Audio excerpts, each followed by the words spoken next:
They are fascinating though, don't you think? Well, I never cease to be amazed by them. No, I'm still learning. I still haven't passed all the modules. I'm still learning, and it is hard.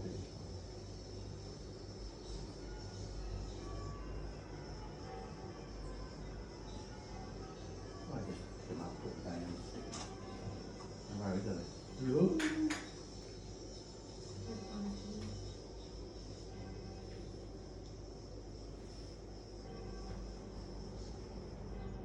Right, this is how they dip them. So you've got a bowl of molten beeswax, right? And you just dip these bits of wood in like that. In the water, cool them off, let them dry. Just like that. Exactly the way I make my queen cells. Don't have to buy them. That's how I make it. I know. What she's doing is she's fixing them To the... on there, and you want as much wax on there as you can, because when you then use that wax to support the cell, queen cell, in your hive. You know the way you've put it in between the two frames? Yeah, because when they scrape them off, which is where we came in the They time give you the before, flat bit, don't they it? give you the flat bit either side. So none of this fiddling about.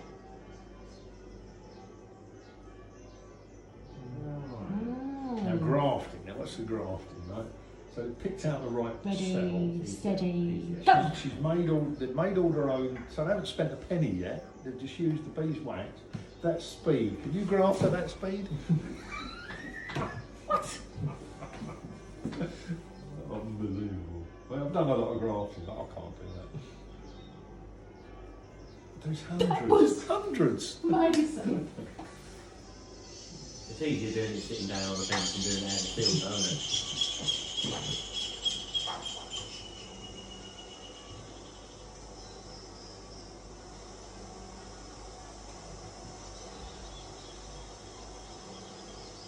I probably end up with bad back standing that low to the ground, though.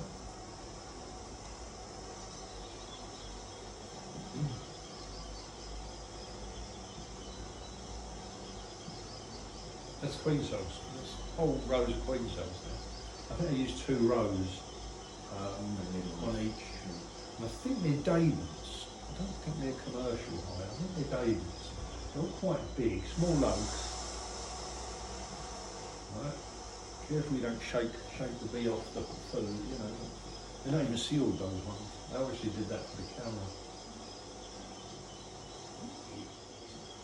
What sort of success rate do you reckon you get? I'm going to talk about that. Keep on your questions.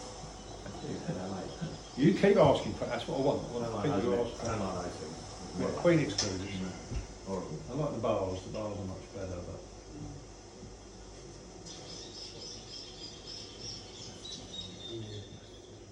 Yeah, they're not, are they sealed or not? No, they don't look sealed. No, they're not. So what they've done is they've used to start a colony, just to start them to that point, right? And then they put them in a cell builder colony. So now they want bees to do it under the supersedure instinct rather than, so they're probably going to put them above a queen excluder with a queen in the bottom. But I don't know how clear they make that here. Right, you see what I mean about? They're nice cells as well. Oh, they're beautiful.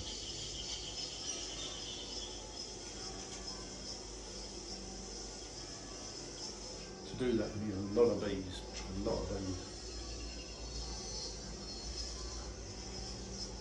So it's now taking the sealed cells out of all those colonies. Oh yeah, I mean they've got the weather that they can just sit outside and it's nice and warm, isn't it? We're always the weather against Oh, yeah, Is it warm enough today? I'm going to talk about queen rearing now, aren't I? Yeah, go for it. So do you want me to start? If you do a split and then stick a new queen, cell, will they know that straight away and not grow more queen cells? I'm not sure I understand the question. If just say you took frames of 3 different heights and make up a nuke, obviously they won't have a queen. They would then grow queen cells, wouldn't they? But if you put a queen cell in there already, as you do it, would they think, oh, we've got a queen cell, we won't want to grow any more, or would they still try and grow some more? Did it take them long to sort of suss out that there's a queen cell that you're put in there, kind of scenario? If you try and grow a queen cell from too small a colony, you won't be successful. You want a full, strong colony to make queen cells. If you start off with a small nuke and put a queen cell in, that's what I was asking. you're probably more successful than putting a queen cell in a big, strong colony. Right. If that makes sense. Yes. They do tend to try and make it work. Right, okay. Well, let's tell you a bit about me. My name's Ted, the surname's Dragoszewski, and I used to help my mother with her bees, and I had my own bees at home now for 40 years. So I used to help her with hers when I was young, and so I've been doing beekeeping for a long time. And I ran a business in the East End of London, and I sold that in 2008. So since 2008, beekeeping has become a bit of more than a hobby. So what I do is I breed bees that are well behaved, docile bees that I call Essex mongrels. You were saying about what are they? I don't care what they are. The only thing I'm interested in is that if a beginner, hello, if a beginner pays for a beekeeping course and then goes and spends £500–600 on equipment, new hives, soup, smoker and everything, if they get the wrong bees, like you were saying about your 2 aggressive colonies, within a week or so, the neighbours are not talking to you, they're phoning the council, the wife can't hang the laundry out, the pets get stung, the kids can't use the paddling pool. You know, it's an absolute disaster, and I saw it happen many, many times when I was chairman of Epping Forest Division. Right?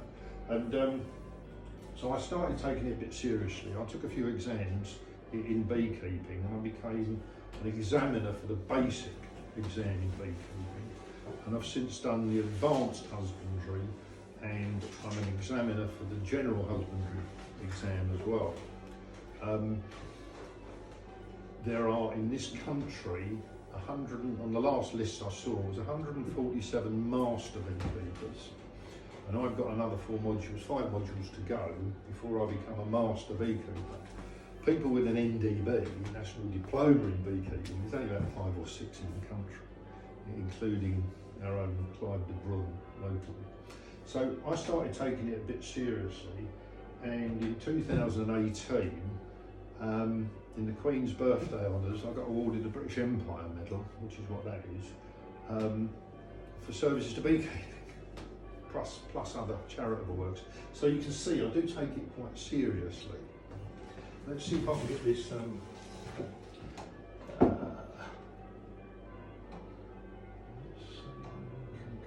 This. We sorted them, thank you. Thank you. Why it's not there? It's not. Oh, right, okay. So that's for here. So let's start off with why raise your own queens? We've sort of touched on it, haven't we, recently? What you want is pussycats. You want bees that you can walk up to without gloves and a veil and stroke. So that's what it's all about. And what I said about beginners as well.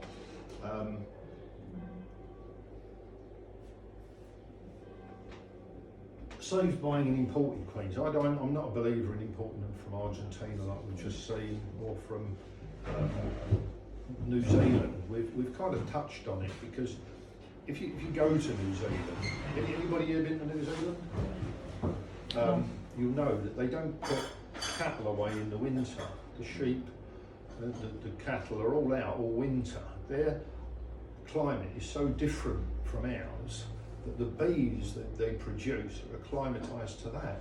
They will almost have brood all year round. They might do less in their winter, but they never ever shut down into a tight cluster like our bees here. And it's the same for parts of Argentina as well. I'm not sure where that earlier one was located in Argentina, but I should think the south of Argentina gets pretty cold, but I don't know about the north. So I don't like importing bees at all. You were saying about the availability of queens, requeening. You lost a queen in a colony. If you do your own queens, you just requeen them every year, and you've always got them there. You know, what I've got to do is try and convince you to have a go and see how you get on. Why requeen every year? I know a lot of people do. But, I mean, I've had a queen like for 3 years, and she's brilliant. And that hive is still my best hive. But obviously got new queens now. But why every year? I know the idea is you have a young queen every year, but one is swarming. They do swarm as they get older, and they will swarm. They prepare to swarm. And if a colony swarms, you never get back to the strength. So the idea is, if you're keeping bees to make honey, you've got to stop them swarming.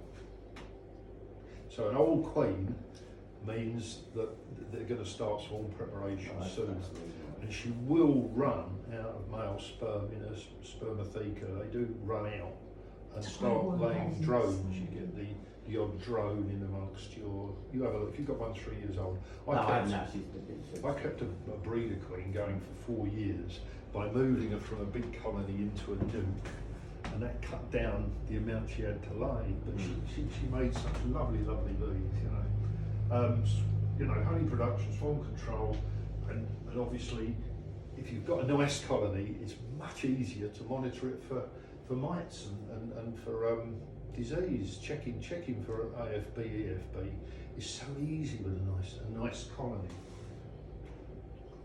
So there's me in my colony. You can see that's No good. That's autumn. You can see the apples on the tree, and I'm working on it without a veil, without gloves or anything. And I actually shake them off. Now, what I want to know is why that won't run. You get different. Oh, there we go. Well, it will run. So there you go. You just, I take the super off to the side. I don't use clearer boards or anything like that. I just shake the bees off the front. You don't have to keep going back to a colony by shaking them, and then you just bung them in a box at the side. There's a lot less heavy lifting. I put them straight on a barrow, and they can be wheeled back to the colony. So, rules of thumb. Now this is something you don't often see in beekeeping. These are the rules of thumb I use. Right? So 1st of February, I'll feed pollen substitute, fondant or syrup, but mainly fondant this time of year. You know, baker's fondant, just the white sugary stuff. I just put it in you'll see it in a little while. 1st of March, which will be next week, I fit a second brood chamber. So just to make clear, I overwinter all my bees on just one national brood chamber. I don't like deep nationals. So I don't like David's or Langstroth. I just stick to national, and there's many reasons for that. And I fit a second brood chamber, which I'll go into and explain that a bit for. 1st of April, fit the queen excluder and the first super. Now, the reason we do that early is to make sure bees have got lots of space to put nectar, evaporate the water out of it, and start doing that.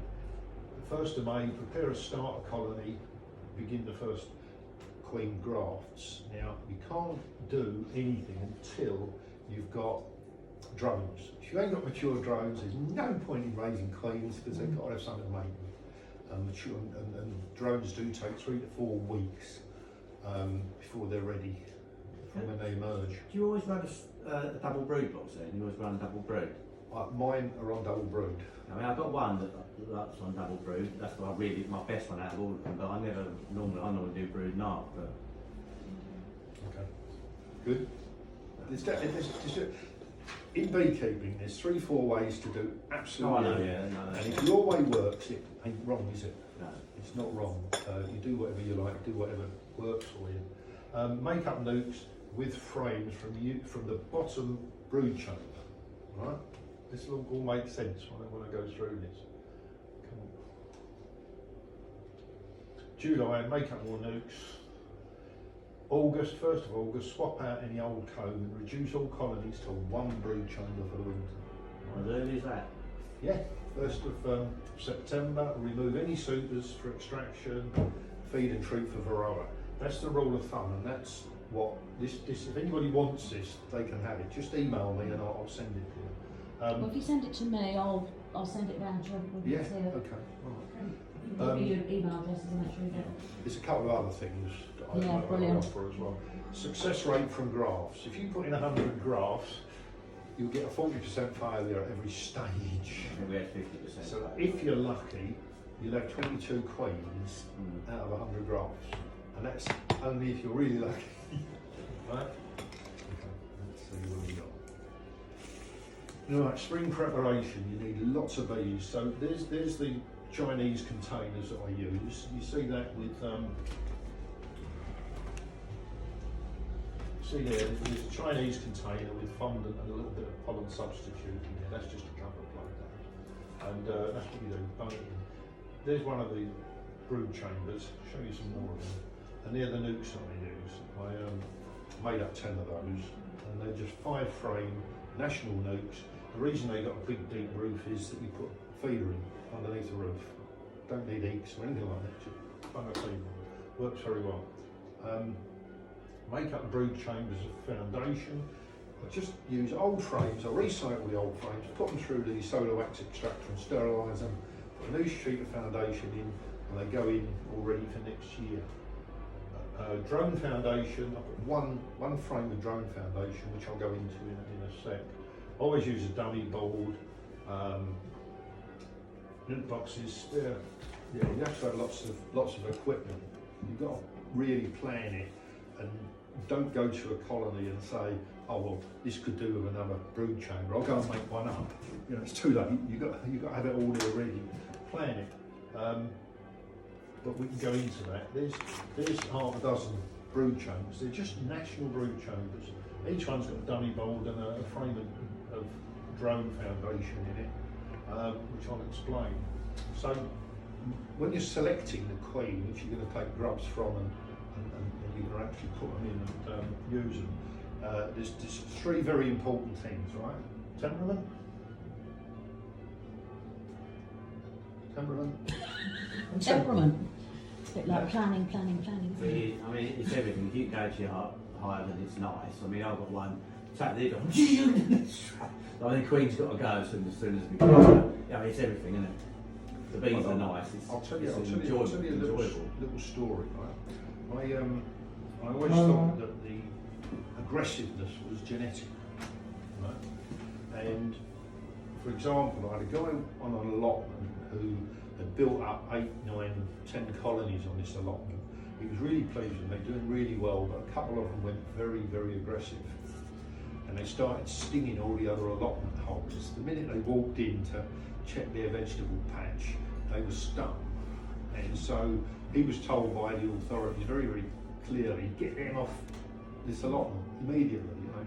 So he rang me up and he said, what do I do? I said, you seal in the ones you know are aggressive, and I'll come and get them in the morning. So I brought them home, I put them down, I let them settle down, I let them fly, then I went through each one of them with double suit and whatever on, because they were horrible, like the ones you've described, you know. So there's no pleasure. No, it's horrible. I don't even really, they spend all their time around your zips trying to get in and everything. I went through them, I found the queens, and basically gone, queen gone. Right?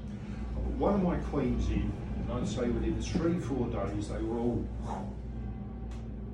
I always thought if you killed the queen and you grew a new nice queen, all the nasty bees have to die before you get the nice new bees and Yeah. temperament of the queen. Totally They right. don't work like That would take, if the bees really live 6 weeks, that would take nearly 6 weeks, wouldn't it? Yeah. 42 days the average bee. No, this was 3-4 days, and I learned from that it's the queen's pheromones that seem to control the temperament much more than the genders. Right?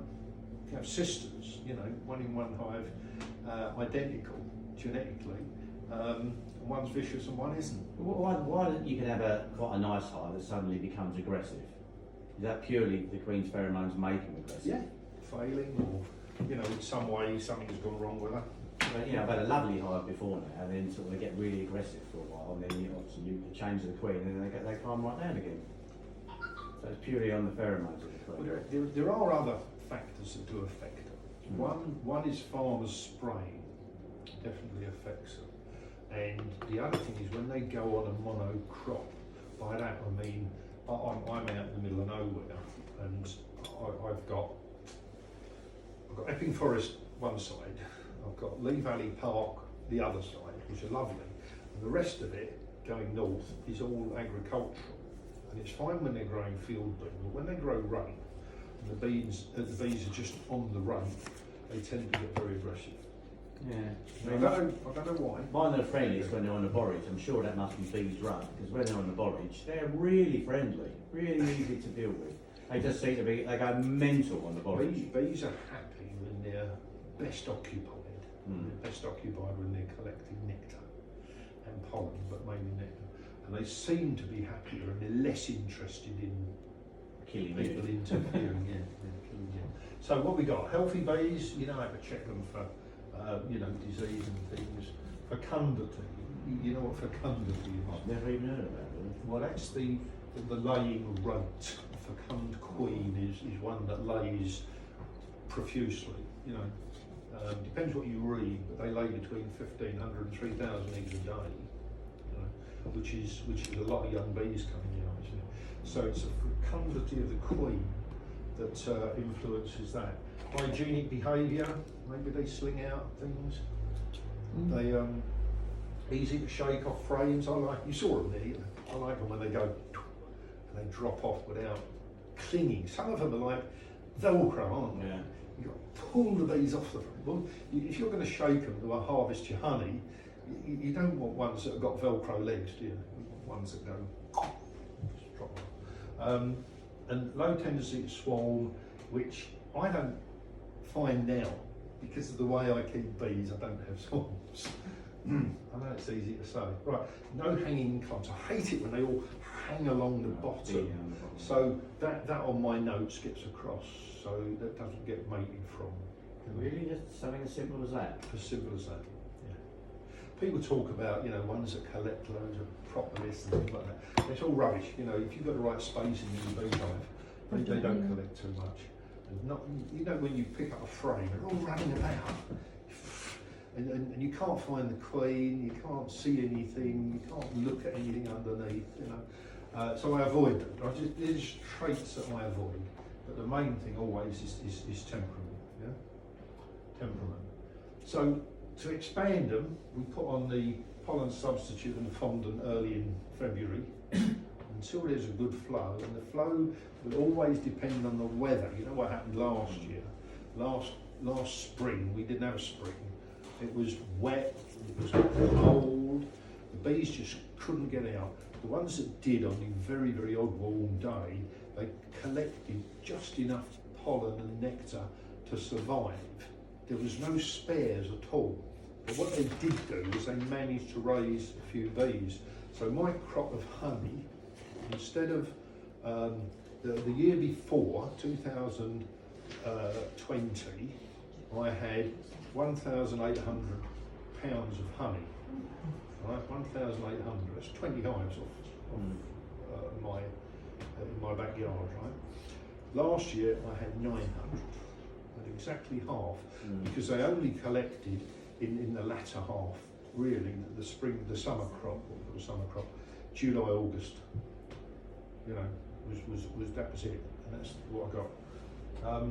So feed that from early Feb, just to get the colony expanding, add second brood chamber, February, March. As I said, usually around about the first week of March, depending on the weather. Last year, everything was 6 weeks behind. This year, hopefully, we'll get that stock. But that's a typical one that's gone through the winter on that bottom brood chamber where the P2 is written. The second brood chamber went on first week of Feb, and the super and the queen excluder went on beginning of March. Make sense? Yeah. Weather dependent, swarm control, use 1 year's old brood frames to make up nukes. So what I'm doing, the method I use is that I use the second brood chamber on top of the overwintered one, and the bees go up into it. They go up into it because it's warm, right? You mentioned brood and a half. Romford always teach that you overwinter with a brood chamber with a super under it. Does that really make any difference? If it works, it ain't wrong. Yeah. Well, I don't know, I've never understood it. I Right. still question it. I'll still do it. So You still do it? I'll still do it just because. But I think the sense behind it is the idea is you raise it up to so that they're not as damp. Because if you think about cold mornings when you go out and you see sort of dew on the floor, I think that's the thinking behind it. Yeah, I do question it every year though. Do you put a varroa board under? In the bottom. No, I spoke to you on Saturday actually. I Oh, was put it in you? and out. Yeah. Hello I put there. it in and out just to see more than anything else where they're going. Okay. Just to monitor them really. But yeah, they're very much of the opinion keep them cold and raise them up a bit. Yeah. I mean, all my bees, I always make sure they're about 18 inches off the ground. So, am mine. you know, I put nothing on the floor. Why you got them up that way? Why? So I just think that they don't get the cold from the floor, they don't get any damp. I don't keep floors in any of mine.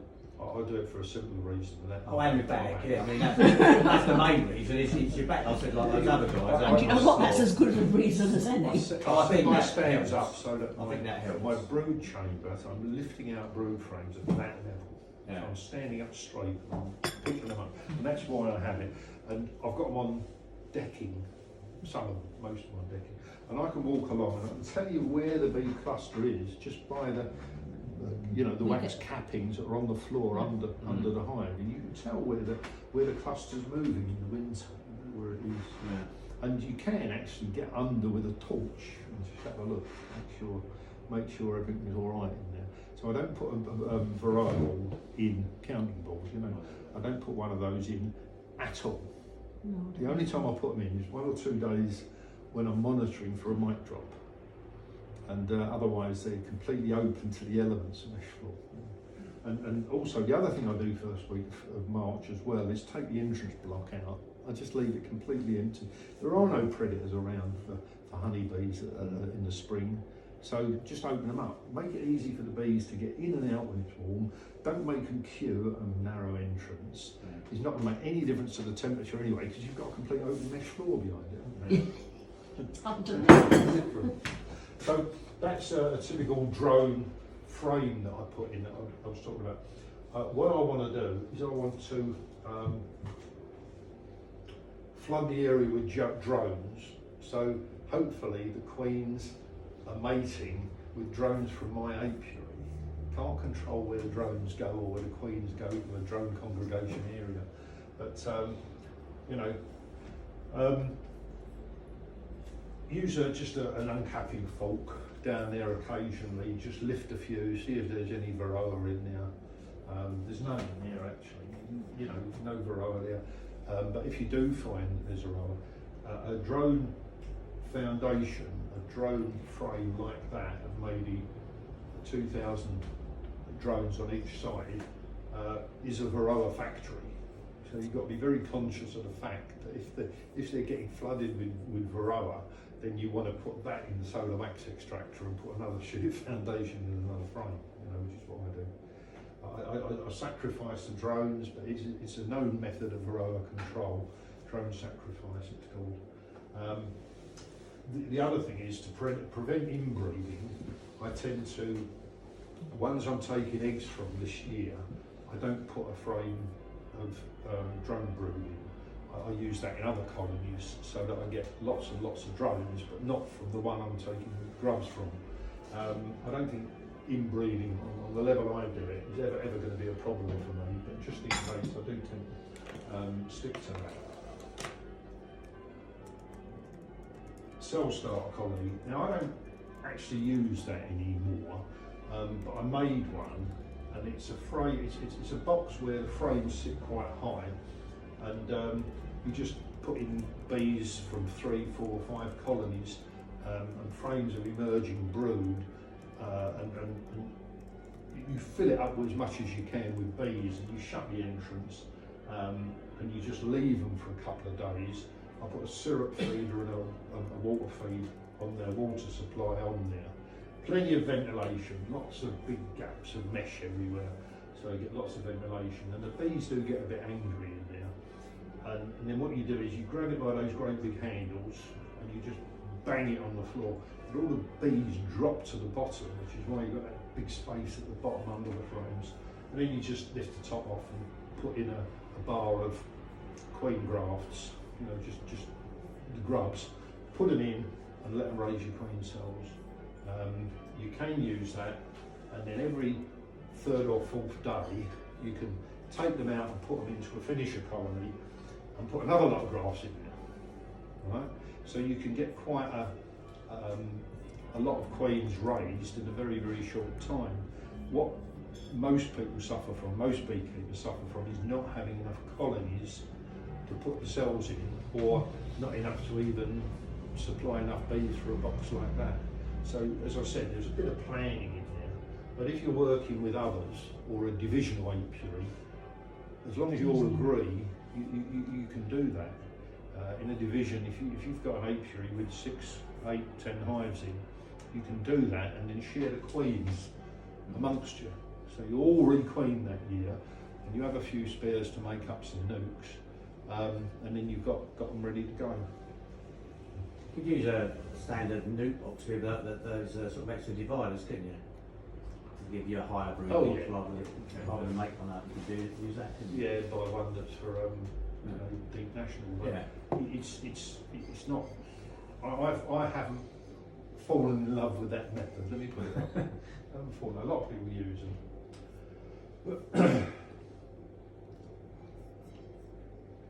Swarms. If you're in an area where you get a lot of swarms, catch a swarm, shove it in a box, let it start laying eggs, raise a few bees.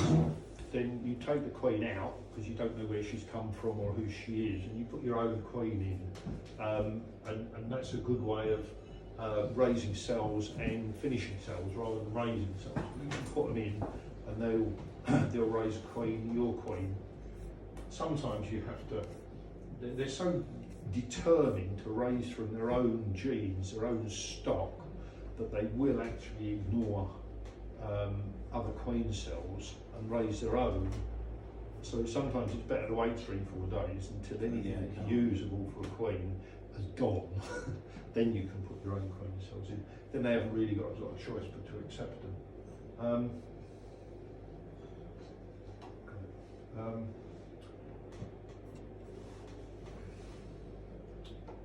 Yeah, you can use them in there, as I said, just for a short while, 24, 36 hours, and then you can put them in another colony.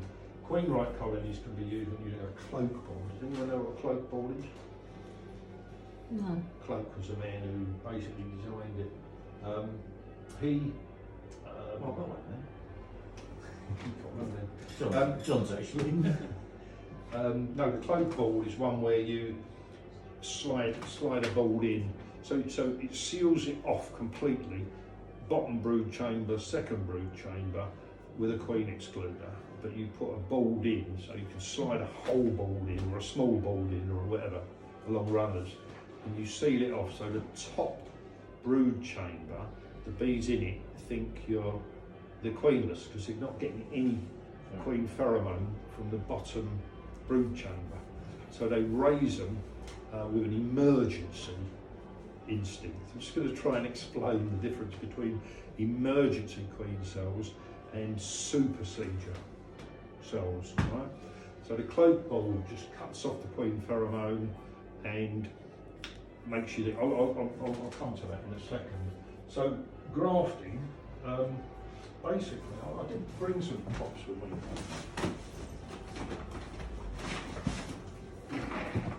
What you saw them making up there in the Malka Queen's video were these cells that were made in this mould. I'll send them. Let's see. There's a variety of grafting tools here. You saw her using probably one of these, the bent ones. You know, I'll pass them around and show them to you. What I use is this paintbrush here. You have a look at that. And there's various other grafting tools, including these Chinese ones that act like a little plunger. So you put a little scoop under it and you use that to just yeah. Tongue. That's what we use. Pass that round as well. Pass them round as well. What I was saying about dipping.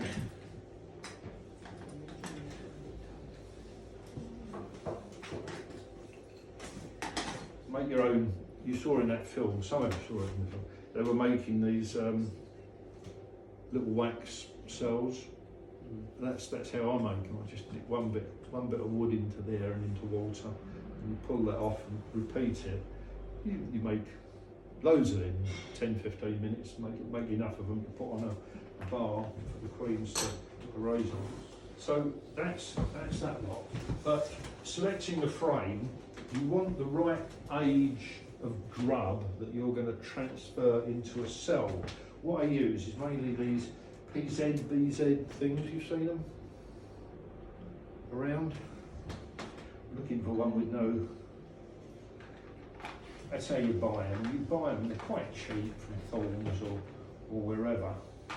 Just going to break that off of there. That's what they look like. Pass that round. And you just drill a hole in a bit of wood, you can just push it in, you can buy them, but it's easier just to drill a hole in a bit of wood and put them in. So selecting the frame, if you want a grub that's a day old, so the queen lays the egg, and it's an egg for 3 days. Right? When it eventually hatches, right? So eggs hatch, queens emerge. Yeah? Queens emerge out. So the egg hatches. Now, if the grub has come out the inside of an egg that's a millimetre diameter and 2 millimetres long, it's tiny, isn't it? Tiny. The grub's tiny. So you've got to work out if it's a grub for 6 days, right? Then you have a look at your frame and you see the ones that are already curled up, and you can see the ones that have just been sealed or just about to be sealed in. So you know that that's day 9. You look at the tiniest ones and you can just about see them. And if you're lucky, you've got in a pool of royal jelly. So all the grubs are started off in a little pool of royal jelly, and then the workers are fed bee milk or bee bread, whatever you want to call it. But the queen grub is fed royal jelly right the way through. So the queen develops in 16 days from the egg being laid, and a worker takes 21 days, and a drone 24 days. Right?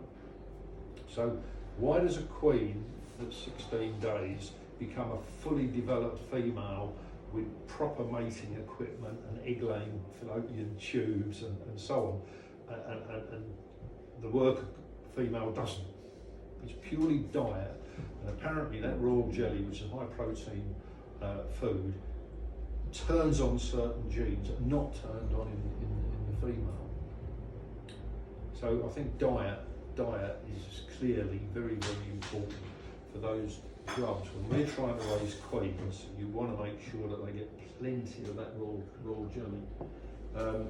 So selecting the frame, when you're at a hive and they're all buzzing around, and you're trying to get a frame of just hatched larvae into your shed or into your car or wherever you're going to do your grafting, you know, you've got to get it in there.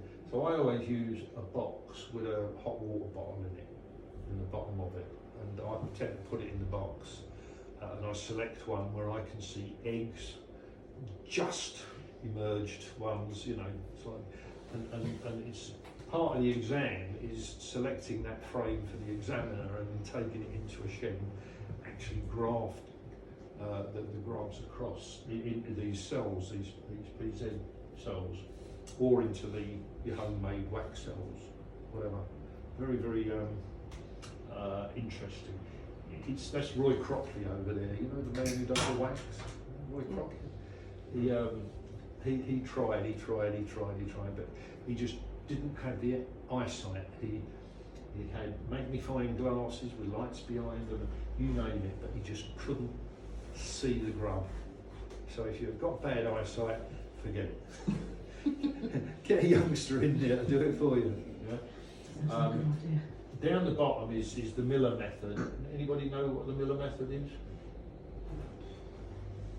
It's long since I did it. Genta, cup kit, Yeah. all heard of those? They're all different ways of getting the right aged grub out of the cell and into a cup, into a queen cell, without touching it, because a lot of people have trouble grafting across. Wet grafting is when you prepare the cell by collecting a lot of royal jelly from other cells and priming the cells with it. So you drop a grub into a puddle of royal jelly, but I found it didn't increase my success rate enough to do it. You know, a lot of people put the cells in the colony day before, leave them in there 24 hours at the bees, get them acclimatised to the environment, get them cleaned and polished out. I don't do any of that anymore. I just graft straight into them out the box, you know. What temperature do you need to have to do it? Temperature in a colony is between 32 and 35. Oh, like ambient temperature. So if you're just doing it on site, say for instance. What can I say? I don't think it's crucial. If you've got 20, 21, 22, you're probably okay. If you've got a real scorcher, 35C outside, they're going to dry out very quickly. Mm. And what you don't want dead larvae in your cells. So what do we do about that? We use a microscope, or I do.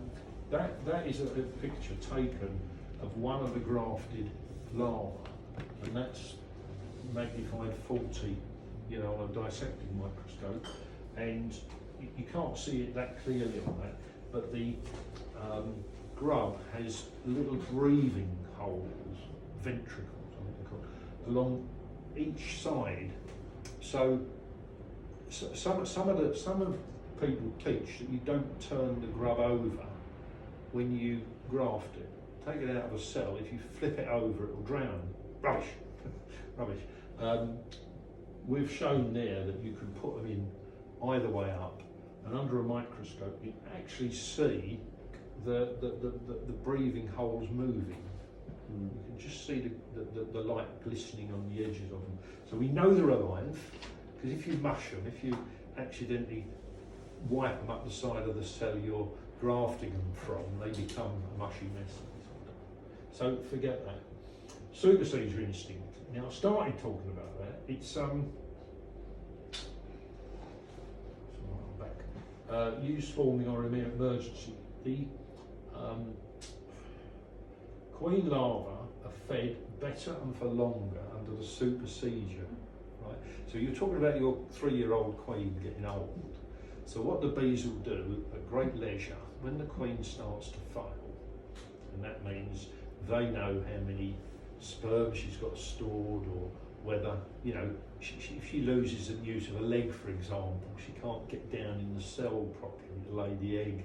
So they'll know the queen's failing, and they will start producing new queen. Sometimes just to take over from the old queen, sometimes for swarming. Yeah. Quite often with the queen there, they don't worry, and the young queen comes out and she'll work alongside her mother sometime for some time. You can find 2 queens in a colony. Right? So that's the instinct you want to use in your queen room. Right?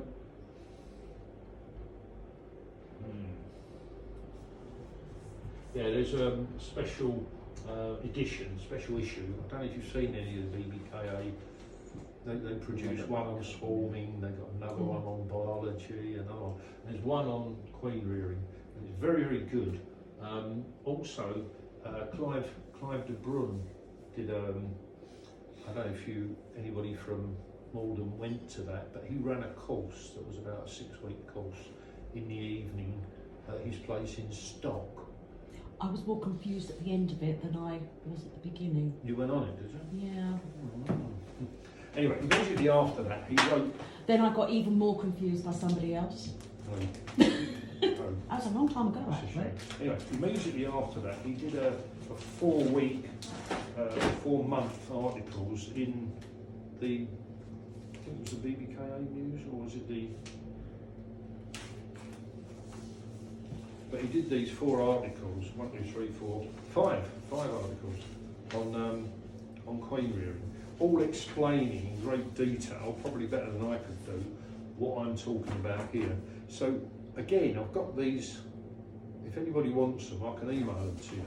You know, they're just PDFs of it. I'm sure you won't mind me doing that. Don't tell them. No, he's really cool about stuff like that. Just check with paid up members first. Yeah, well, I'm not used to it. So there are, you know, talking about the magazine. There's an article in 2018 in Beecraft by this guy, Robert Smith, an NDB, and the method he describes there is almost identical to what I've been describing here, as far as using the double brood chambers. Right? Just to go back a step, the double brood chamber means that every single year you are putting all your bees on new comb. Right? You're using the last year's comb to make up nukes, and if they're horrible and black and horrible, they go in the soda wax extractor. But what I do is I put all my bees on new foundation every year. I might have the odd drawn frame, you know, but most of it, 90% will be new comb every February, goes on all my colonies, right? So what I'm doing, so I don't get disease problems either, right? And I think old I have to comb, say, that was the only thing that concerned me about the Argentinians. they did look a bit. They looked grubby and they put things on the floor and, I don't know, it just makes me feel a bit uncomfortable. Right. So super seed. Let's see if we can explain this. That is a cloak bolt. What I was trying to explain to you there, that you get that board that slides in and out. You see? Oh, It's there's actually a bit galvanised there, and a queen excluder. It's built onto a queen excluder. So you slide it in between 2 brood chambers. You make sure the queen's in the bottom one, and the top brood chamber thinks there's no queen. Help! We've got to start raising queens. So you bung in some grafts, and they immediately start raising them under the emergency. Right? Emergency queen cells are fed quickly and they're sealed earlier. So the queens are never as big and strong as we want them. Right? Does that make sense? Yeah. Right. So what you do is you then whip the ball out. They realise their queen's all right. They get in the queen pheromones from the bottom brood chamber, so they revert to a supersedure because they've already started the cells. The queen can't get to them to pull them down, so they just feed them and feed them and feed them, and then they seal them off when they're fully fed and full size. No emergency action in it at all. So this next one basically. Is death by PowerPoint. This is what you call death by PowerPoint. Oh my God, that is death by PowerPoint. It is. So I'll You've read got it. 0. Right. To introduce supersedure response, the queen should be in her 2nd year or 3rd year. Yeah.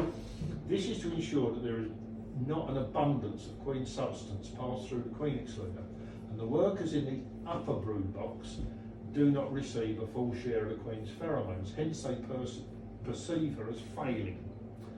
The reduction of substance in the top box induces a supersedure response in the workers. Queen cells are placed in the upper brood box of the hive, surrounded by worker brood frames, yeah, just emerging, mature larvae, that's what they mean. And with the queen usually in the lower box beneath a queen excluder, this stops the queen reaching the new queen cells and destroying them. If used, the cloak board is removed 24 to 36 hours, yeah, after introducing the queen cells, which changes the queen rearing impulse. This removes the emergency response and induces the supersedure response, with workers now able to make contact with the original queen. That all make sense? At the back now? Yeah. Makes sense? Okay. Under these conditions, queen cells are fed more frequently and for longer before the cell is sealed, so the queen cells become larger and produce bigger queens. Right? This is from the book by David Woodward. Very, very good book. He's in New Zealand. But you know, that's the basis of what you're trying to use to get. How you use that instinct can change. It depends on how much equipment you've got, how many hives you've got. If you've only got 2 or 3 hives, you can still induce that purely by taking the box with the top brood chamber with the cells in, put it on another colony. You know, there's all sorts of ways that you can use less equipment. Beekeeping is all about knowledge and confidence. If you've got the knowledge and you action it, you'll find it either work or it don't, and you learn as much from it failing as you do from it being successful. Remember that success rate. You only get a 60% success rate at each stage anyway. So cell-finisher colonies, that's when they've really been started in another colony by the emergency instinct. So you're putting it into a finisher colony, finish them, to feed them can use a queen-right colony by placing the newly started queen cells above a queen excluder. What I was saying, if you've got a spare 2 or 3 colonies, some of the commercial boys, like what you saw earlier was a queen rearing specialty thing. But if you're doing for honey, if you've got 400 hives, do you think that they go round, the commercial boys go round and inspect each frame for queen cells? They don't, do they? We know they don't. So how do they do it? What do they do? One of the things they do is they lift the super directly over the queen excluder and tip it up, and they look. That's what they do on the bottom, don't they? They look at the bottom of the bottom super, the underside of the bottom super, right? And if there's queen cells built there, they know that colony is starting swarming preparation, right? Now I've seen that, I've got photos of it, I don't know if I've got any in this lot, but I've got photographs where they've started building queen cells on the bottom of my super frames above the queen excluder, right?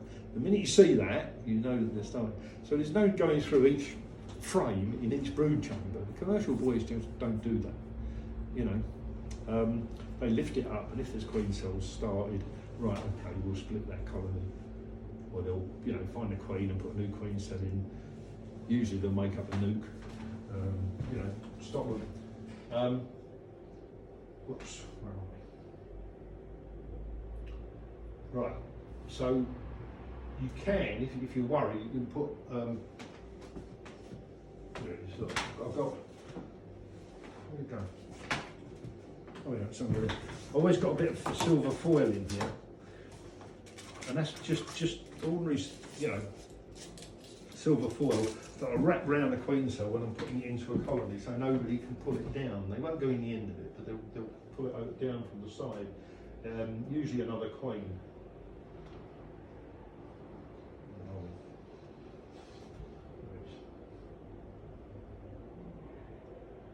Right. So you can move them into an incubator, which is that thing on the right there. Yeah, and that's some of the cells that I raised last year, maybe the year before. Yeah. So they're the PZ, BZ cells, I use 3-4 different colours, so I know which batch is which. You know? Sorry, I'm getting very excited here because I've got you getting here. any and- questions? and Get now- any questions? no, but I've managed to stream this and I can't believe I've done it. Wonderful. Well, tell them all. You can send them a message. Say if you've got any questions. Yeah, ask you. exactly. Right. So you asked about temperature. I set the incubator between 33 and 35. If you set it too low, 32, the queens will actually come out the cells and emerge from the cells a bit later. So you can, to some degree, sort of use the temperature a little bit. If you haven't got nukes ready, what you're going to do with the queens when they emerge from the cells? So you've got to plan it a little bit. So I just put them in there. I just put a sponge in the bottom with a see the sponge there? I put that with just water on it, squeeze it out, just put a wet sponge in, and that keeps the humidity just about right. But they've got to be sealed cells. Don't put anything in that's not sealed. So if you want to free up a colony, you know, to put more queen grafts in or split it, make up nukes, whatever you're going to do, you just whip the cells out, put them in the incubator. So anything after about day 9 of, you know, from when the eggs laid, you can put them in the incubator, and I put them individual cells into roller cages, which is what those blue things are up there, and the white ones as well. See them there? They're just hair hair curlers, you know. Yeah. Yeah, you just drop a cell in. They're just sitting on a bit of wood with a round bit of wood in the bottom, bit of down in the bottom. They just sit on there, and then if they do emerge, some people use a double grafting method. So you put a bar of maybe 15, 16 grafts in a colony, and you pull them out next day. And if any of them have not been accepted or they've failed for whatever reason, the grub might have been damaged or whatever, you just put in new grafts into the empty cells. So you're doing a double grafting. So when it comes to putting sealed cells in your incubator, some of them are going to be a day or two later than others. So they never all come out at once. And that's the temperature thing that I use there. I've got a dial that shows the temperature inside the honey warmer, and that's the honey warmer tank we use. But that I have the same in there. See the one in there? That tells me the temperature in the room, the B room, and temperature inside the actual incubator itself. Yeah, and there's one of the, that's the honey warmer there. You can put a nuke box in there, and if you've got a grafting frame, for example, you want to keep it warm while you're getting all your cell. I get everything ready in advance, but sometimes the phone rings or something. You put the frame in there at 30, 32, 34 degrees, and it keeps fine. But not for long, minutes rather than days. Protected cages, roller cages, yeah, temperature store for grafting frame. Candling. If you do it just before it emerges at day 16, sometimes you can see the queen moving, and if you see her moving, you know she's alive. You know, good clue when she's moving, and you just see the legs sort of moving, and then you just bung it straight into a nuke. I'll show you the nukes that I use, mini nukes that I use. So they're the 5-frame ones that I was talking about, the one on the right. A lot of discussion about whether you can keep them in the same apiary or whether you move them 3 miles down the road. I tend to keep them in the same apiary. So what I tend to do is to make up a nuke. If I'm making it up from one colony, I know and I accept that the flying bees are going to return back to their home colony. So I always shake in an extra couple of frames of bees. So I've got lots of bees in there, and I know that they're going to be nice and warm, and the minute I open the entrance, which usually is same day, that a lot of them will go back to the home apiary. But the others will stay there, especially young bees that have never flown. You know, the housekeeping bees will settle down because they don't know any different. have never been out on orientation flights, which is what they do: guard duty, housekeeping, then guard duty, and then foraging. That there is a glass. I brought one along just to show you because they're. I've got 10 of these, and basically they're just a mini nuke in. Let me take that away. They're just a mini nuke. There's no bees in it. But it's just insulation all either side. And that's it. I've got one national brood frame in there. So what I do is pass it around.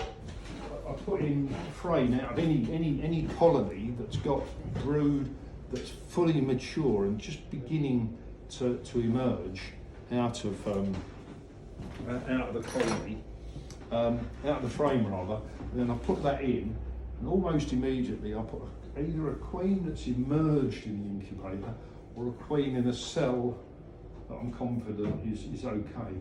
I'll put it in there. The hole in the top, I just stand a ordinary pound jar of honey with a plastic lid that I've drilled tiny holes in, and they just fit over that hole nicely in the top. So always feed. If you make up mini nukes, always feed them. You done with that? Yeah, thank you. Neat bit of clip. How do you secure the queen in place on that frame when you put the queen? Well, it really not. If it's a cell, you just bung it in alongside the frame, then put the top on. So the top's only on those 2 clips, and quite often I'll just run a queen in. When they've just emerged, and they haven't been in a colony, they've really not got the smell of a colony, and you just run them in, and they'll be accepted if you've got a queenless colony. It's nice to wait a few hours so they realise that the original queen's not there. Very, very rare do I see the bees attack a queen. Very rare. I've seen it, but very rare. I always mark them, but no, I don't. I don't mark them until I've seen them laying, and then I clip 1/3 off one wing. So all my bees at home are clipped and marked, and they're marked for the year. You don't clip them. So it's another reason why you get swarms. I didn't have any swarms last year. You didn't? We've done, if they thought they were going to swarm, we've done splits and then re-amalgamated and stuff. So yeah, we've done everything. Last year was a half a year. I had a quite good year last year, to be honest. Yeah, late, but not early. Yeah, no, early. Sorry, did you say you don't clip yours? I missed that. No. Or you do? I clip all mine.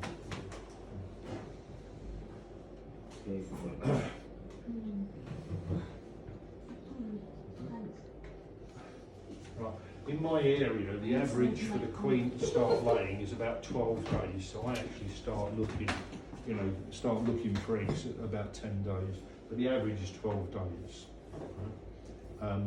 Getting them mated is, if the weather's bad like it was last spring, very few queens got mated properly. And they go to mate in a drone congregation area. I don't know where one is near me. I haven't got a clue how far it is. But what happens is they have in vicinity, or hedgerow mating sometimes it's called. It's when the queen comes out and mates with drones near your apiary, but she's then more likely to mate with her brothers, you see. So in nature, you want a good variety of drones. Let's just move on. Yeah, we were saying that when she's just emerged, first couple of days, she'll be accepted quite easily. She doesn't seem to have the smell of the colony. She would have been born in naturally. It takes 3 days to mature, fed raw jelly by the workers, goes on mating flight with 12 to 18 drones over 2 to 4 days, weather permitting. But a well-mated queen is good. You can see them come back with the male part still hanging. She can't remove it. That has to be removed by the next drone in line, or by the workers when she gets home. 3 to 4 weeks is a maximum really. She can't then mate properly after that, which is why in really bad weather you can end up with a drone layer. It's one reason for a drone layer, because she hasn't been able to get out and get mated properly. And then she stays in the hive after that, so clipping her wing makes no difference. Why do you clip the wing then? Sorry? Why do you clip the wing? Stop swarming on. Yeah, it discourages them from swarming, but if they do swarm, the queen drops to the ground and your bees come back. You don't lose them. You lose your main foraging workforce in the middle of the year. They take the rest of the season to recover. They'll recover, they'll make enough stores to survive the winter, but they won't give you any. They won't pay you any rent, will they? So as I said earlier, it depends why you're keeping bees. If you want to keep bees just to get your stuff pollinated, then great. But if you want to produce honey, you've got to plan it a bit more carefully. I think there's a balance between the two, isn't there? Yes, of course there is. Egg laying is controlled by the workers by what they feed the queen. Right? So when it's swarm preparation time, they will slim down the queen for flying. She's not going to fly with a great big swollen abdomen, is she? They thin her down, so a lot of people then have trouble finding the queen, which is one good reason for marking them. When she's slimmed down, she's much more difficult to find. So a lot of people think they've got a queenless colony, when actually they just can't see her because she's slimmed down for flight.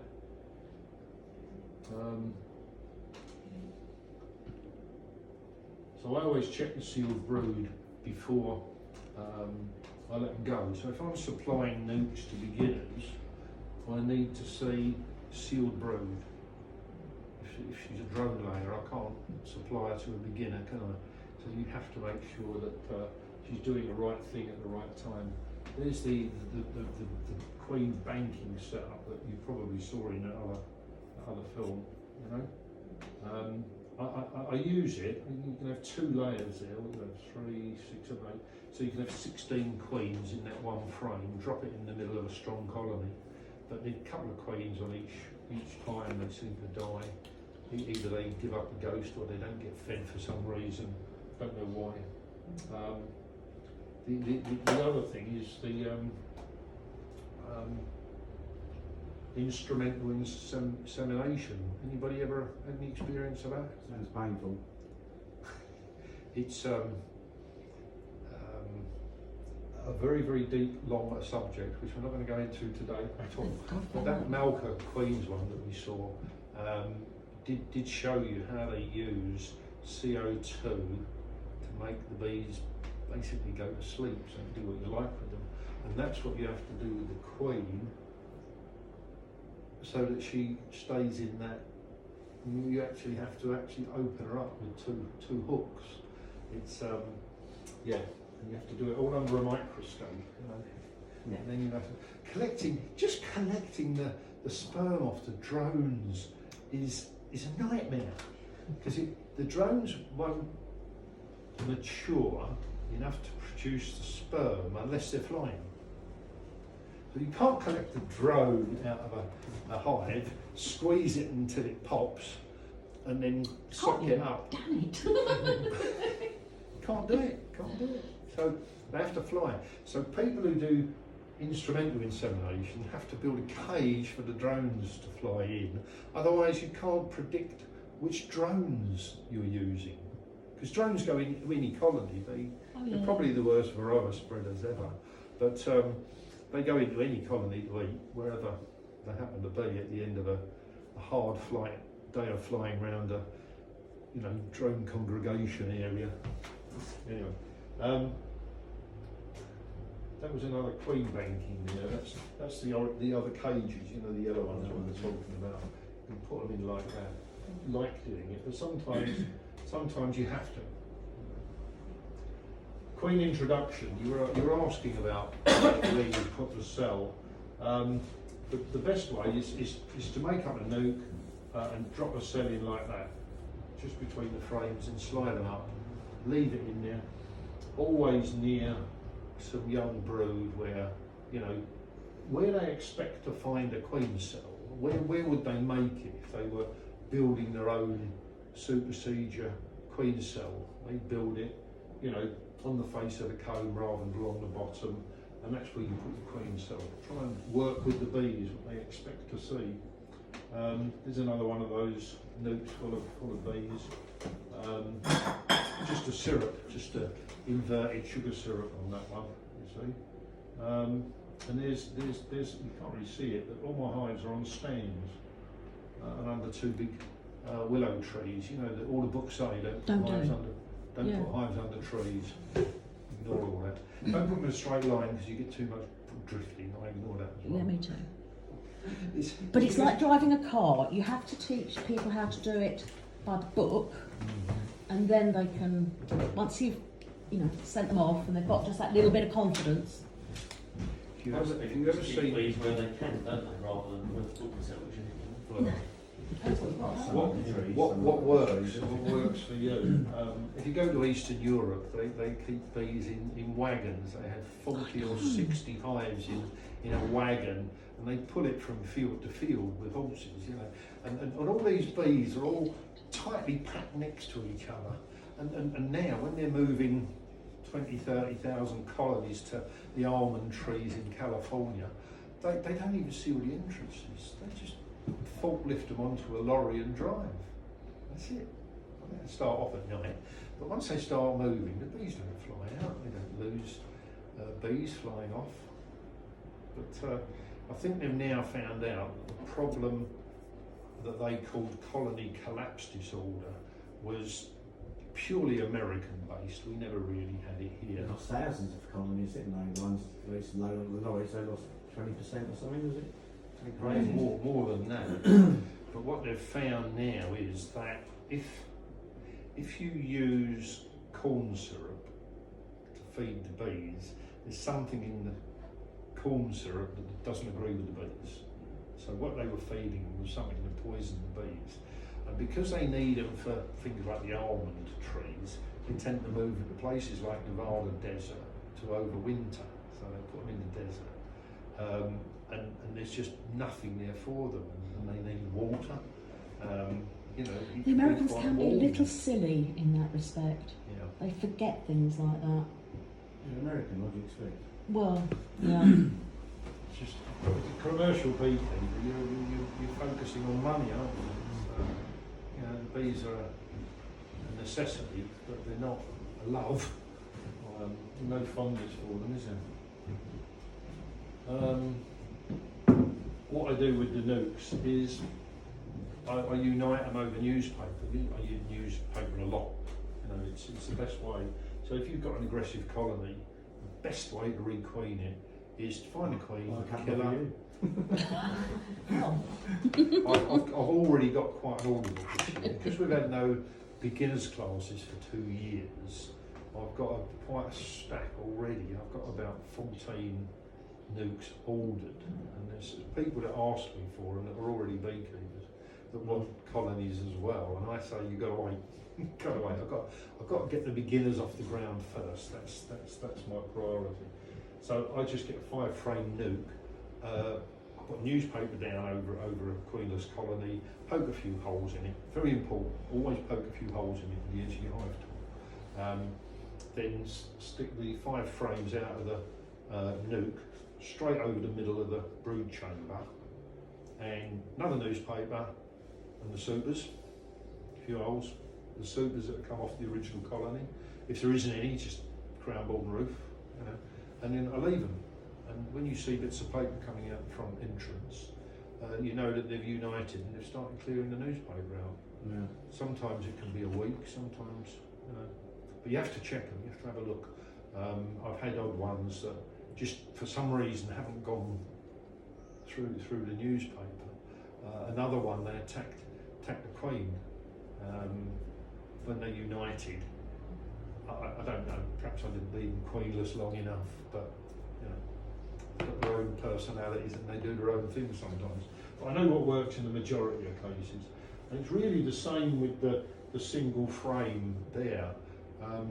quite often what you can do there is catch the queen, put her in one of those yellow cages that we were talking about, break the little flap off the end and fill the chamber up with fondant, and put that into the middle, that frame into the middle of a queenless colony with the queen in the cage next to her own bees, and gradually they'll let her out, and by the time the other colony has realised they're queenless, they'll accept the new one when she comes out. But again, introducing queens is probably the most failures and most difficult part for beekeepers that buy in queens. Introducing, I've known so many people buy in expensive queens, you know, perfect fast queen, you know, week later, she did. Either they didn't let her out of the cage, or when she came out we killed her. Just, they do like their own genes. Like if you put a Carnarvonian in with a load of buckfast, and they might not accept that. Weird. But the success rate has got to be, they were the mini nukes I used to have, I got rid of those. They were just too, for me, too labour intensive. They're very labour intensive. Yeah. You ignore them for a couple of days and you come in, they're starved to death, and you think, I know. I've let them down, my fault, I'm guilty. Oh. But even when you do it, you know, to the letter, and it still goes wrong, and you think, Yeah, and I think the success rate there was less than 30% of getting queens mated. So I'd, you know. well, when John and I did it, not this is not John, this is Roy, but when John and I did it this way, our success rate was 30%, and we decided that wasn't very good. You do 10 and you get 3 queens, you think. Yeah, exactly. But this is probably a little bit more successful, but it's still not ever 100%. No. You just got to accept your losses and Malca bees again, Malca queens again. Right, where were we? Right, okay. Winter prep. Now, this is very important. This is the other area that most people lose their bees. Is Don't that right? start it early enough. In the winter? I lose all my bees. I consider myself a summer beekeeper these days. Well, I've got 20 hives at the moment, and they're all flying yesterday. Not yesterday, sorry, the week. Yeah, I think whenever it gets above about 8 or 9 degrees, they're out. And they were out on the order catkins yesterday. Maybe not yesterday. It was windy yesterday, wasn't it? Depends where they've got Yeah. sun Right, it was. up on my apiary. I mean, there's some that are under trees and stuff. If they're in the sun, like my one's in the garden, they're right on the sunny wall. Any bit of sun they're out flying because they just absorb the heat against the wall. But the ones out that are outdoors, unless it's quite warm, they don't seem to absorb the sun so much. Well, I find, you know, I've got all the wooden hives, but I've got probably 4 or 5 of the poly hives. I only use the one make, I think it's Payne's one. Yeah. I tried, I bought about 3 or 4 in and I sent 3 back. The only one I kept was the Payne's one. It's that where they're made in one piece in the mould, there's no screws, there's no fixings, they are absolutely perfect. And they overwinter using less stores. And they're out flying earlier than some of the other colonies. So I think you're right, it's where they are, how good the hive is. I keep all my brood on poly over the winter, and that helps. They seem to start off a bit, they seem to keep warmer.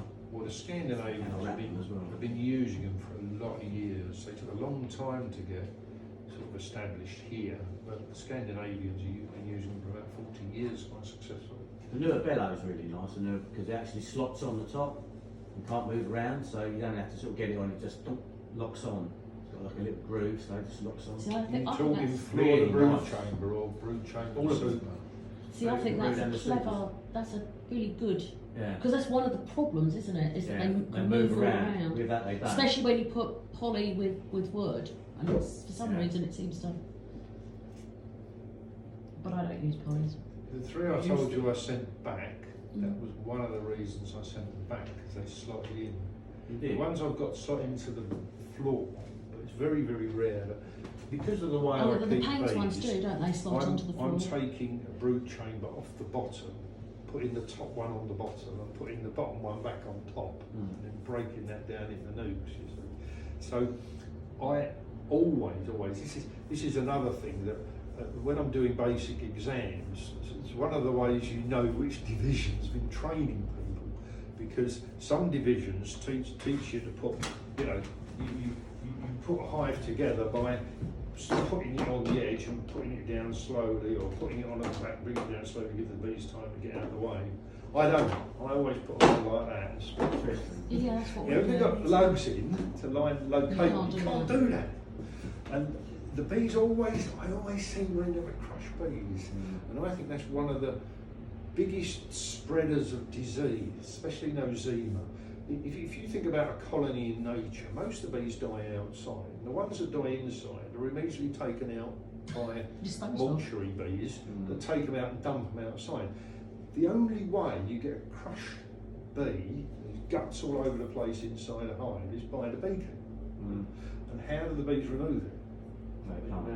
They've got to lick it up. They've got to take it outside to spit it out. Yeah. It just doesn't happen in nature. That's one of the things that we as beekeepers do that spreads disease. So for me to put a super on top of a queen excluder and spin it around like that. We find it quite successful, don't we? Yeah, Doing it exactly that way. Exactly that way. What, spinning it? Yeah, that's how we do it. Well, see, I know all the Malden trainees now, aren't I? Yeah, we all do it like, yeah. You know, it's This seems kind of. it's Yeah, the likelihood of you squishing something just reduced. Really do it really slowly and just sweep the last few out. the basic exam is done in my apiary. And one of the things I say to the beginners is, if you crush any bees, you've failed. Don't crush my bees, because I don't crush bees. I don't. Put them down really gently, swing them round into position, and it just pushes them out of the way. Top bee space or bottom of bee space, it doesn't really make a difference. You know, it's one of the things that I think is important, that we as beekeepers don't crush bees. And there's ways of going through the colony. You go through one frame at a time, but when you put it back in, you always slide it up gently.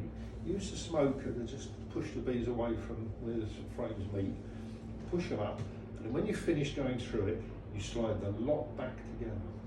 And that's why it's important to have clean rows, not all properlised. And when you change your brood chambers every year, you don't have that problem.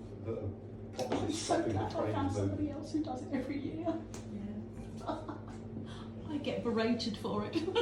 You do what? I change it every year. Well, Every year. yeah. I mean, if you think about how a colony works in nature, you know, in nature, a colony would go into a tree trunk, a hollow tree trunk. They build comb. The queen would lay eggs in it, and the minute those bees had emerged, they're building comb down all the time, and they're filling with honey and pollen for the winter survival. Right? Yeah. And it moves down. It just moves down. So usually, when you're going through a colony, just try and be conscious of where is the brood. And it'll almost always be by the entrance. Because if a bee colony gets robbed by hornets, wasps, whatever, they will they want the grubs. Now, grubs can be replaced by the queen laying next day. Repair the comb, lay new eggs. But if they lose the winter stores, the colony's dead. Yeah. So the stores are always at the furthest point, which is why I always pick my frames, every single one of them is the cold way. You buy a nuke, it's always a cold way, isn't it? 5 frame nuke. Right? A lot of people like the warm way.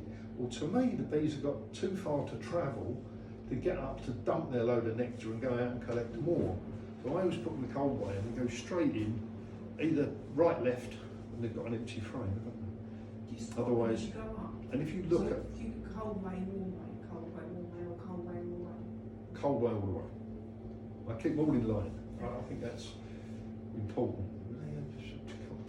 I don't know if that would make a difference. It doesn't You'd make a have difference. like wax dropping on the top, otherwise wouldn't you have like little bits. I do, yeah. If you Do you know what I mean? If you had them orientated differently, it wouldn't fall No. between the hole. Yeah, it It'd be wouldn't really fall They very keep it really I do clean. find that they don't build comb between quite so easily. Oh, What if you've Yeah. got them all, But you've got to know all your the cold quality. one? Yeah. Yeah, where they fall above the other, it can depend on whether you put 9, 10 or 11 frames in your supers as well. If you've not, I always use 11 frames, and they're directly above the brood ones, but it's only the way that I work. How we ended up doing the warm way, because they always eat the front and back frames anyway, they just make holes for them, because Yeah. clearly they're not getting in and out, you know, fast enough. But that front frame is all, they always just make holes in it, I find, I'll just ignore that. Fill it with pollen. I love it. I love it. I you love won't it let him do it, He Carl? won't let me do it. when I hear people Really? say Oh, smack him. they make holes in it. I love it. I love it. Why do they make holes in it? Because they don't want it there. Yeah, yeah. It's Rubbish. in the way. Rubbish. Rubbish. Oh, it's rubbish, is it? I mean, they get rubbish out. No. No. I'm saying that's rubbish. No. What it is now I can't find this in the books. This is Ted's theory, right? Now, if you get hold of that frame, you're talking about the frame where they've chewed it away Yeah. from the wood, bottom and the sides, right? Yeah. Next time you go in your colony in the summer, just lift that frame up very gently, right? Because there'll always, almost always be one like that in a large colony brood chamber. Right? And you pick it up, and what you'll see on that frame, that one frame, is bees doing the waggle dance. Now, if you think about it, it's pitch black in a hive, right? How is the dance communicated? They can't see it. How's it communicated? Eh? Vibrations. Vibration. So what do to make the comb vibrate? They cut it away from the wood. Oh, then it will vibrate. Right. So I call that frame a dancing frame. That's what I call it, a dancing frame. Oh, And I can't find it in any of the books. I like that too. None of the Yeah, I like experts that theory. have I think that's good. identified it. I never take it out, I always just leave it in there and just, I leave it in every I- time in exactly the same place. I just do. as Yeah. long as that happens. And next time, just out of interest, make a note on your notes that look for the dancing frame. And just when you've opened it up, if you know which one it is, just pick it up and you'll see bees doing a waggle dance on it. They don't stop because you've lifted the frame up. They carry on doing it. And it can only be the vibration, because normally in nature it's pitch black. And it's vibration that they're looking for. So when I hear people say, full of holes, cut it out, it's in the way. No, it's much more important. Spring, when they're, well, if you've got bees in the spring, when they're establishing, you sometimes find that frame where the wax is twisted a little bit. I put that in the front now. I just let them chew through it. Well, that's They your do chew dancing it, don't frame. Well, it probably is, if you're the warm way, that front frame will be the one that the returning ones will want to be telling the others where the nectar is. That's possibly why you've got it on the front. Because mine are the cold way, it's usually one around the middle. And the entrance, yeah. Because all the books say, if you see that, move it to the edge. When all the brood is hatched out on it, change it for a new one. I don't. I leave it there and change it, and I change the whole box. So where do we get to? Right. Okay. What- Winter prep. Just refresh me. When do you change your? When do you do your complete box change? I'll put a new box of foundation on next week, On top of the old one. on top of the old one. And then No when queen excluder. do you take the old one away? Not until I make it up into nukes. So I used last year's frames to make up nukes for beginners. Yeah. So they're a year-old cone in all them nukes, and I put a new box of foundation in, which all end up in the bottom box for the winter. So April time, that bottom box will come away. It'll Not be in year April, three. no. Not until I've got queens ready to mate, Oh. ready to go. A bit And I'll later. make up nukes usually in April. You did say April, didn't you? I'm sorry, you did say April. Yeah. And usually people collect them the first week of June. Yeah. Now, people who take a nuke from me at the beginning of June normally get a full super of honey off. If they collect them first week of July, they get Yeah, nothing they don't get it, because yeah. the bees just about make enough Makes to such a take them through the difference, winter. Mm. And you want them drawing comb and storing. Yeah? So let's run through this winter prep. Do you replace that, when you take that old brood box off and use it, do you replace it and keep them on two brood through the summer? through the summer. Or do you keep What- one brood and lots of supers? What I do is, it depends on the strength of the colony, right? So if you can picture, I've got year-old 11 frames in the bottom brood chamber, and I've got a brand new Yeah. 11 frames on top of it, right? Queen excluder, a couple of supers, because I think space is very, very important. Now when they've all drawn the comb in the second brood chamber, which as I was saying, last year that didn't really happen, because we lost that first half of the year, because one of the things they need for making wax is nectar. Can't make wax without honey, full stop. So I then use the frames in the bottom brood chamber to make up. So I swap the two. I end up Yeah. putting the old frames on top of the new ones, so everything carries on there, all the egg laying and whatever. The next one, if I make up the 5 frame nukes, quite often I'll put 5 frames of foundation in place of them. Right? And I'll push all the frames with brood and stores on in the middle, and I'll put the new ones on the outside. And when they start expanding into those, I then make up another nuke or another 2 nukes from that brood chamber until I know that I'm not going to make any more nukes. I'm not going to be able to get any more nukes from it. And then I normally put the queen excluder between the 2 brood chambers Right. and make sure the queen's in the bottom one. And once all the brood is hatched out, quite often they'll put stores in as well, I will then take that brood chamber away completely. And overwinter them all one brood. I'll extract any honey that's there, any combs that are a bit black and oral will go straight in the solar wax extractor. And they'll overwinter on just the new frames. Which means that quite often you do end up out of the second brood chamber a lot of new drawn frames with just honey in them. So you then extract the honey and put the frames away for next spring. So some of the brood chambers I put on in the spring might have freshly drawn. But what I don't overwinter, very, very important, I don't overwinter any comb that's had brood in it. The wax moth loves the cocoon of the molts that the young bee has left in the cell. That's full of protein, and that is what the wax moth's after. Quite often you can store supers. I always store my supers wet. I don't get wax moth in them. But if you put a brood frame in there that's been used for brood, so very, very good tip that is. That is an excellent tip. Don't store comb brood frames that have had brood on, melt them down. Even if they look good, still melt them down.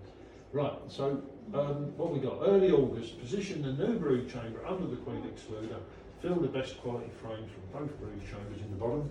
Yeah. End of August, remove the top brood chamber. Yeah. Yep. So you leave them that 3 weeks. So if there's any brood there, that emerges out of the cells. Yeah. So you've just got honey or combs here. All right. At the end of August, it's usually August bank holiday, but August bank holiday, I always used to do it when I was running a business. I didn't have a lot of time.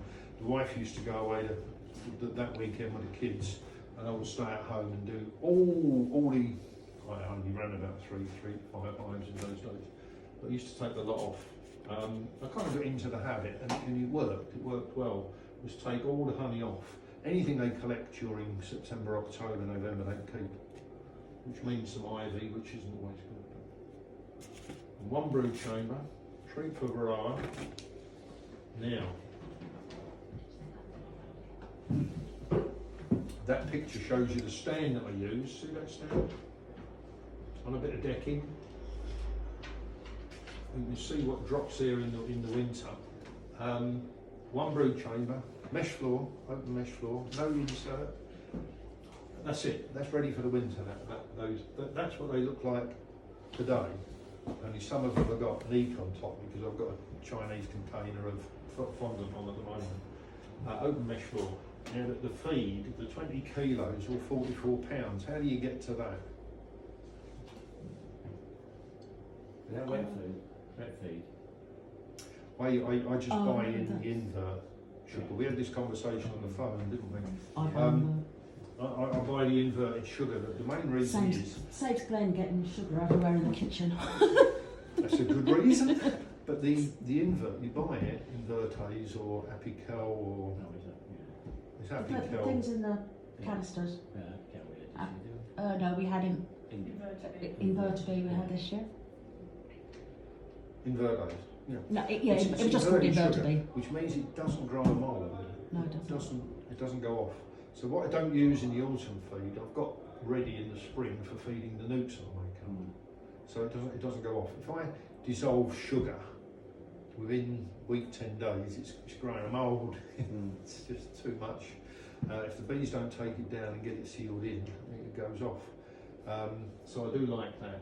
But I was saying that in a normal, I was going to do the kilo conversions, but in old money, a brood, national brood frame, standard national frame, holds 5 pounds of stores.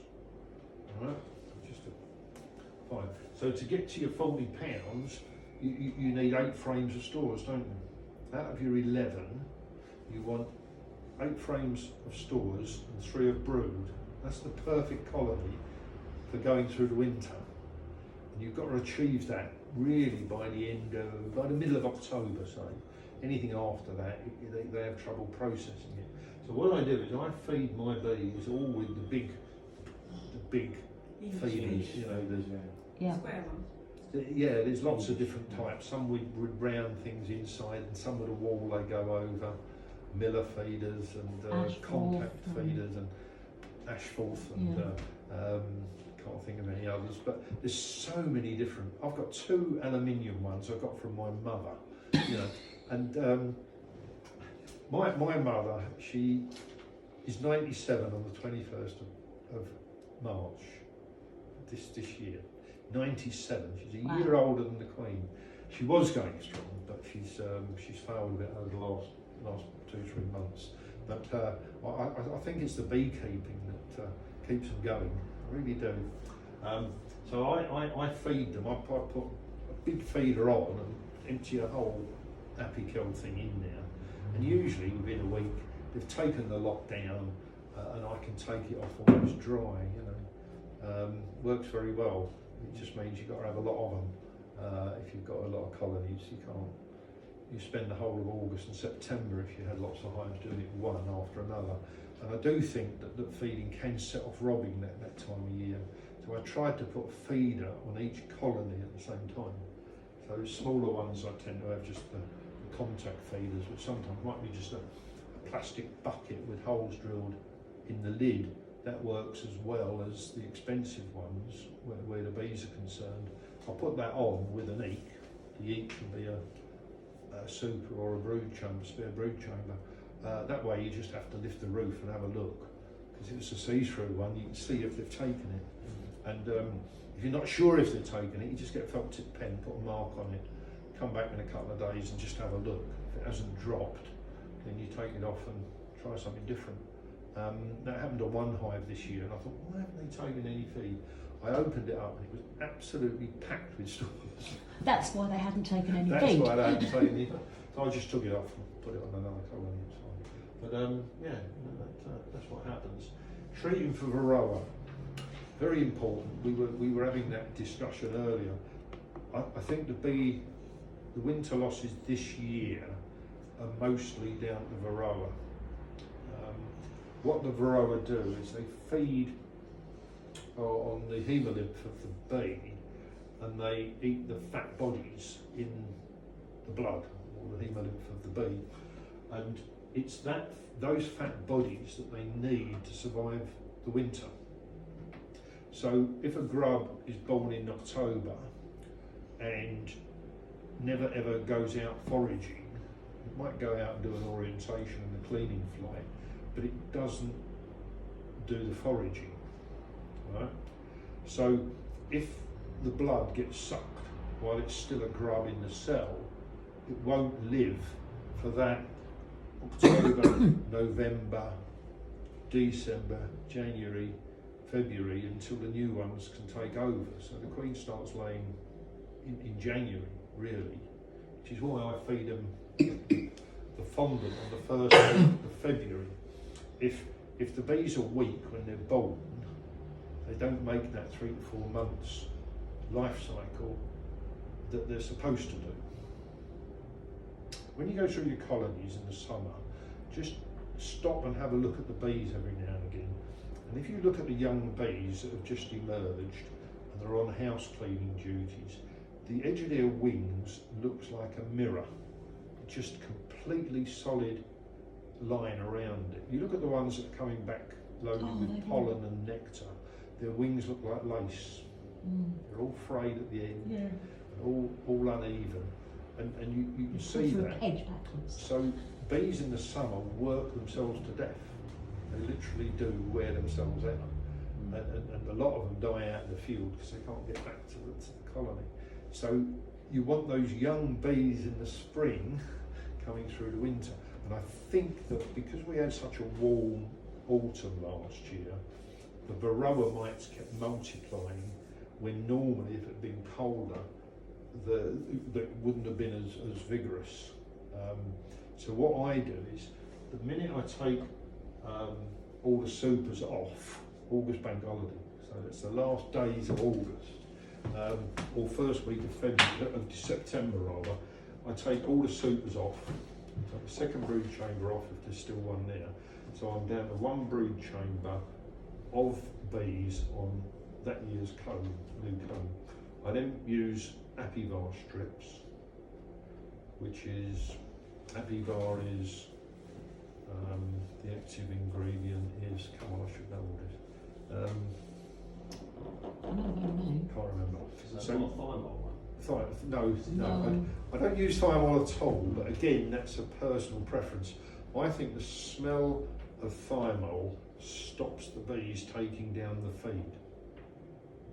Some people whatever put you do- thymol in their feed to stop it from Well- going, and I just think that's a completely, well, it smells horrible.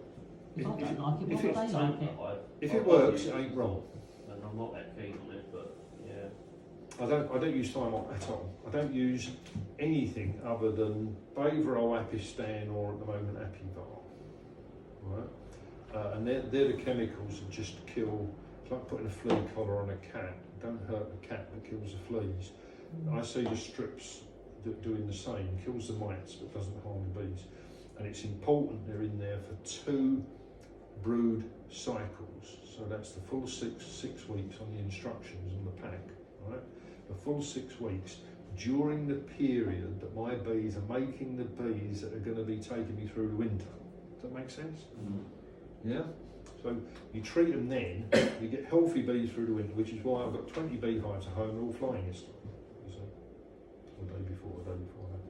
But they're out, they're working, and they're all survived. Now, people who lose bees either haven't fed them enough, haven't treated them right, or the other thing that kills them is ventilation. If you've got a feed hole in your crown board and you don't cover it, you get a draft up through the mesh floor, through that hole, the bees just can't maintain the temperature in there. So what I do is I have a flat bit of wood, you saw one next to one of the feed things there, I put it over the feed hole, there's 2 feed holes, I have 2 bits of wood, or a bigger bit of wood, I cover the holes and they immediately propylize it, because what they don't want is any pollen mites or ants or anything else getting in to their winter stores, which is, they're dead without their winter stores, so they don't want anything in there. So they seal everything, with propolis, which is what I was saying earlier. If you get your bee spaces right, all they'll propolis is the gaps that cause a draft or other, pests getting in there. So it's very, very important. Then I put a sheet of the insulation, the foil-faced, what's it called? Celcon.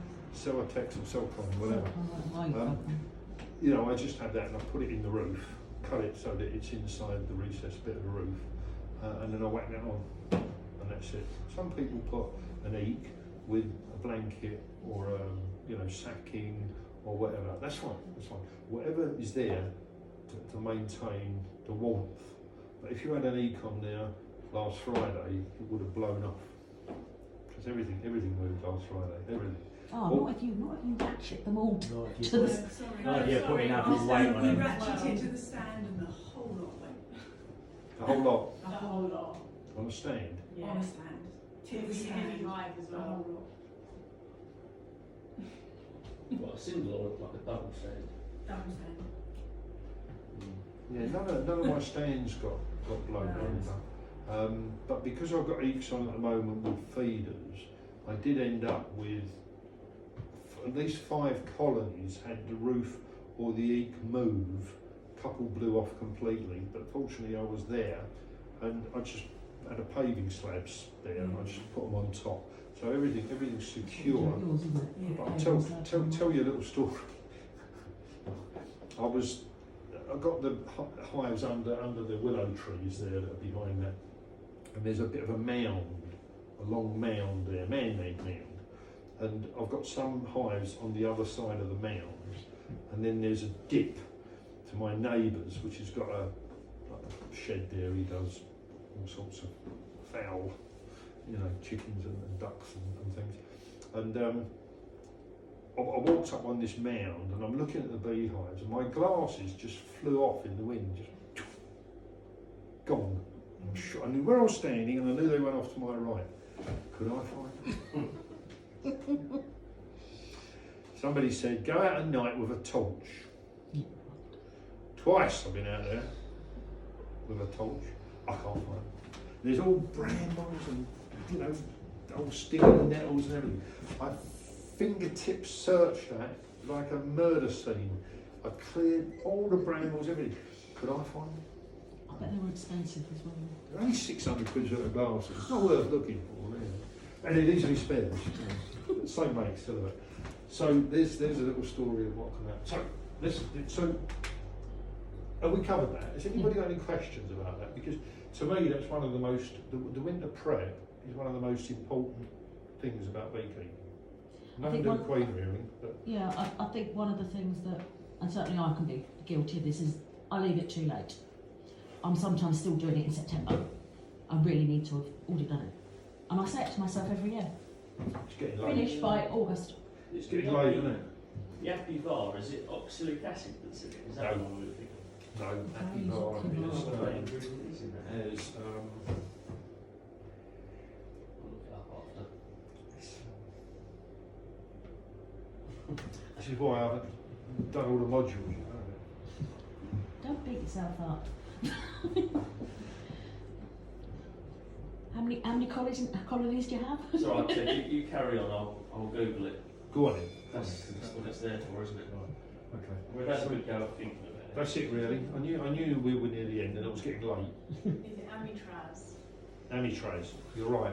Well done. It's Googled it quicker than you did. Amitraz. Amitraz is the active chemical in there, and according to the experts, it is the one that the bees don't get resistant to. So I alternate that with Apistan or Baverol, which both use. What's the active ingredient in Apistan and Baverol? It's brain's going. I don't know. I don't care. I don't use it. Valinate? Sorry? Valinate? No?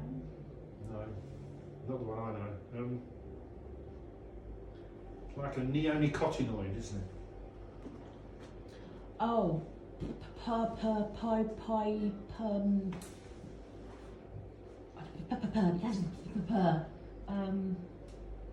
You might be right. Let's not worry about it. those. Any questions? You don't worry about it. Have I covered everything? Well, you've covered a lot, I know I've Ted, covered a lot. a It's lot. not just being. and I have learned that much. Yeah, well, it's one of the things about beekeeping. You, You never can- stop learning. exactly. Never stop. Always something new, always something different. Okay. Well, I hope you enjoyed that. That's Thank you very much. that was great. We appreciate your time and your knowledge. and sharing it with us. You're welcome. It's,